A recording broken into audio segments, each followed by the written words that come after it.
नमस्कार. कथा किंमत. लेखक डॉक्टर अमित मेढेकर.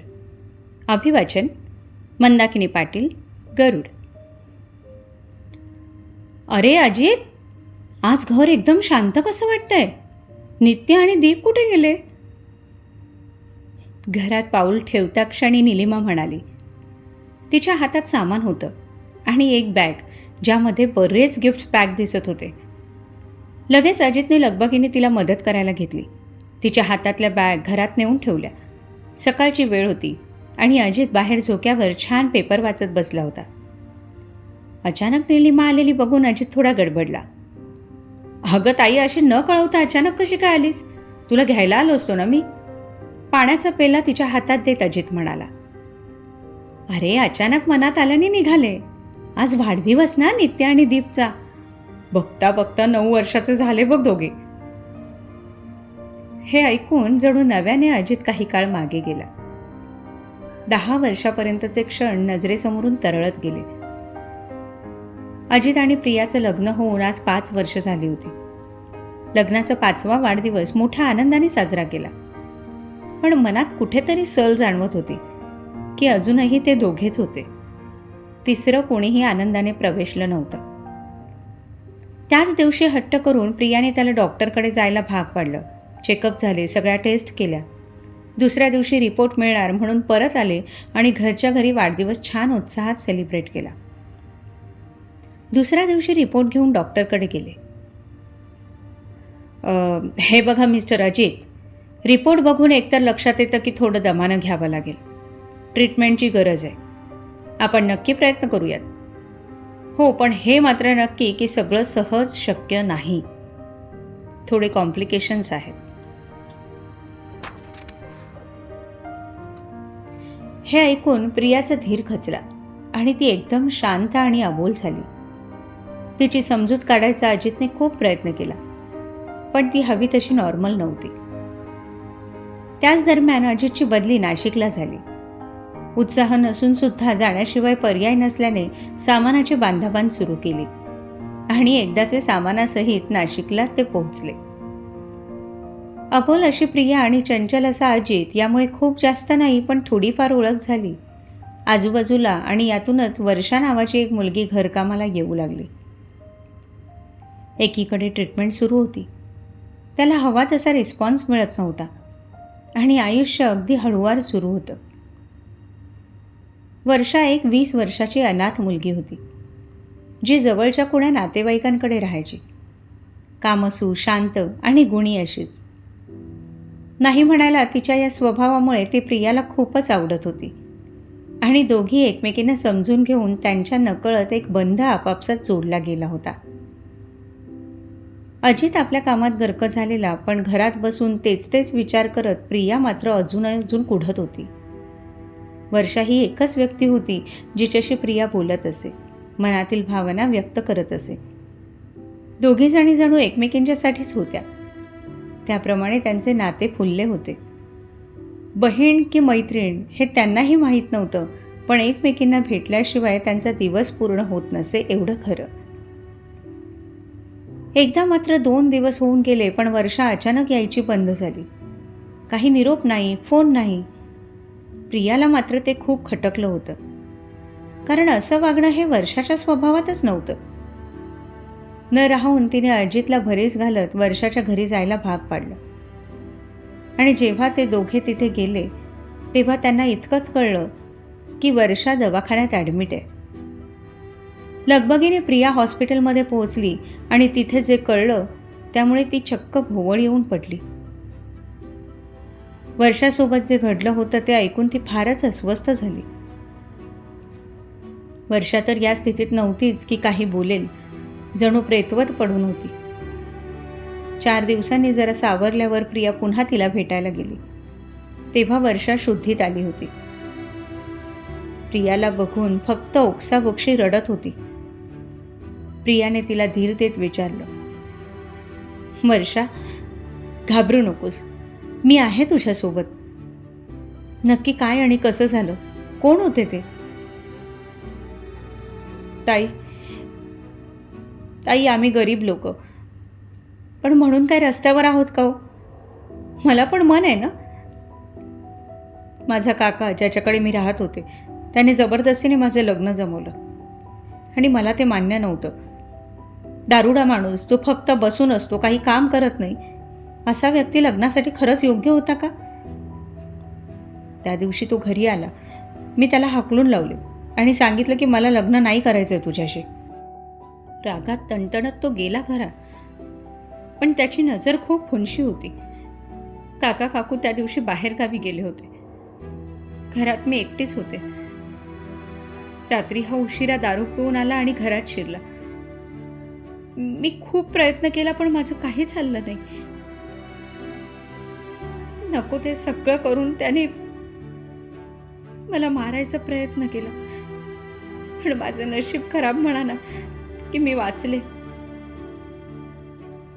काय करू आणि आता कशी जगू असं म्हणत ती आणखी जोरात रडू लागली. तिला कसा धीर द्यायचा हे कळत नसूनही प्रियाने तिचा हात घट्ट धरून तिला आधार दाखवला. त्यानंतर तिला काकानेही घराबाहेर काढले. कारण काय तर ती आता आई होणार होती. प्रियाला जेव्हा हे कळले तेव्हा आपण मागतो तर मिळत नाही आणि या गरीब मुलीला बिचारीला सोसवत नाही, काय हे विचित्र दैना. या विचारात तिने अजितला सांगून वर्षाला घरी आणले.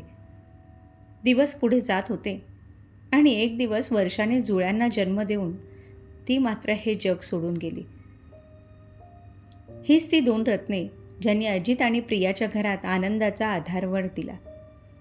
नित्य आणि दीपा. या निराधार आणि निरागस जीवांना अनाथ आश्रमात टाकण्याचा धीर प्रिया आणि अजितला झाला नाही. आणि तसेही दैव देते त्याप्रमाणे त्यांच्या झोळीत हे गोंडस बाळे आली. त्याचा स्वीकार करत प्रेमाने त्या दोघांनीही नित्य आणि दीपचे संगोपन केले. दैवाने जे दान पदरी दिले त्याचा आदर करत त्यांनी मनापासून त्यांचा स्वीकार केला. कॉफीचा मग समोर आल्याबरोबर एकदम अजितची तंद्री भंगली. प्रियाने गोड हसत त्याला आणि निलिमाला कॉफी दिली. खरं आहे ताई, काळ कोणासाठी थांबत नाही. पण आम्हाला मागील 9 वर्ष ही इतकी सुखकर आणि आनंदी गेली ती फक्त आणि फक्त दैवी कृपा आणि वर्षाचे हे अमूल्य दान यामुळेच. हलकेच डोळे टिपत प्रिया बोलली. तेवढ्यात एक गोंगाट अचानक ऐकू आला ज्याने वातावरण एकदम बदलून गेले. आत्तू, अरे तू कधी आलीस असं म्हणत नित्य आणि दीप एकदम निलिमाच्या गळ्यात पडले. काय आणलंय आमच्यासाठी असं म्हणत नित्याने लगेच बॅग उपसायला घेतली. सगळे खळाळून हसत होते. आले माझ्या पिल्लांनो, या इकडे असं म्हणत निलिमाने गिफ्टची बॅग हाती घेतली. छान गिफ्ट्स रॅप केलेली दोघांनाही देत वाढदिवसाच्या शुभेच्छा देत दोघांची गोड गोड पापी घेतली. गिफ्ट्स ओपन करण्याच्या नादात दोघेही व्यस्त होते आणि त्यांचा तो निरागस चेहरा वागणं बघत अजित आणि प्रिया नकळत एकमेकांकडे बघत समाधानाने सुखावत होती. या समाधानात त्यांचे डोळे कधी पाणावले हे त्यांचे त्यांनाच कळले नव्हते. संध्याकाळी छान जंगी बर्थडे पार्टी ठरली होती. त्याप्रमाणे सगळे आप्तस्वकीय जमले. नित्य आणि दीपाचे मित्रमैत्रिणी आले होते. मोठा केक दोघांनी मिळून कट केला. गाणी सुरू होती. मुलांचा डान्स, गेम्स असे मस्त वातावरण होते. सगळ्यात मोठे बर्थडे गिफ्ट्स हे अजितकडून होते. अजितने चक्क त्याच्या प्रॉपर्टीचे काही पेपर्स म्हणजे काही भाग दोघांच्या नावावर केल्याचे पेपर त्यांना त्यांच्या हातात दिले.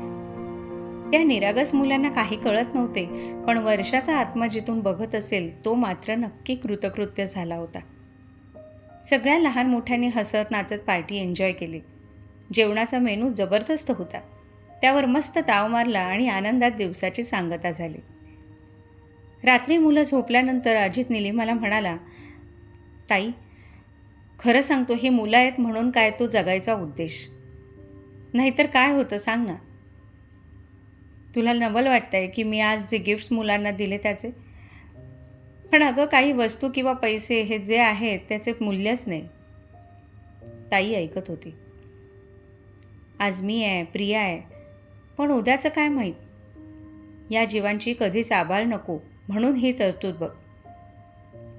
हे समज जे मिळालं त्याची पैशात नाही, पण दैवी दानात ही छोटीशी किंमत. निलिमा आपल्या भावाचे विचार ऐकून खूप भारावली आणि प्रिया, जिचा याला पूर्ण पाठिंबा आहे, हे बघून तिचाही खूप अभिमान वाटला. मला खरंच खूप आनंद वाटतोय आज.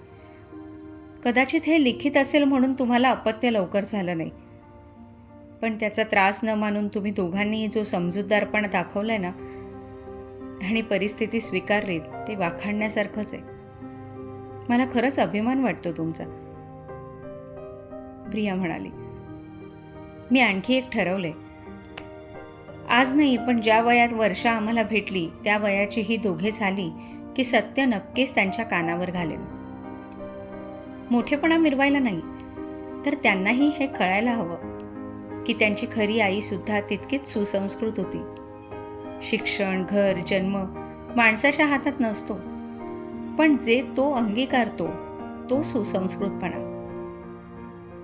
आणि तोवर ती सगळे समजण्या इतपत मोठेही असतील. उद्या माझ्या स्वार्थासाठी मी त्यांना सांगितलं नाही असंही नको व्हायला. आज नकळत सगळं घडत होतं. न ठरवताही मन मोकळी होत होती आणि कुठून तरी ऐकत असलेला वर्षाचा आत्मा नक्कीच सुखावत होता. मनुष्याला खूप काही मिळत असतं, कधी कळत तर कधी न कळत, पण त्याची जाणीव असणं आणि त्याची किंमत ठेवणं हे सगळ्यांनाच जमतं असं नाही. निरागस त्या लेकरांना प्रिया आणि अजितसारख्या आई आणि वडील लाभले होते. हे त्यांचे दैव.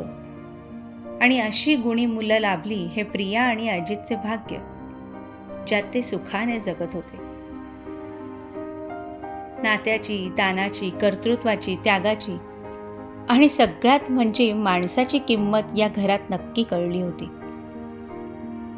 धन्यवाद.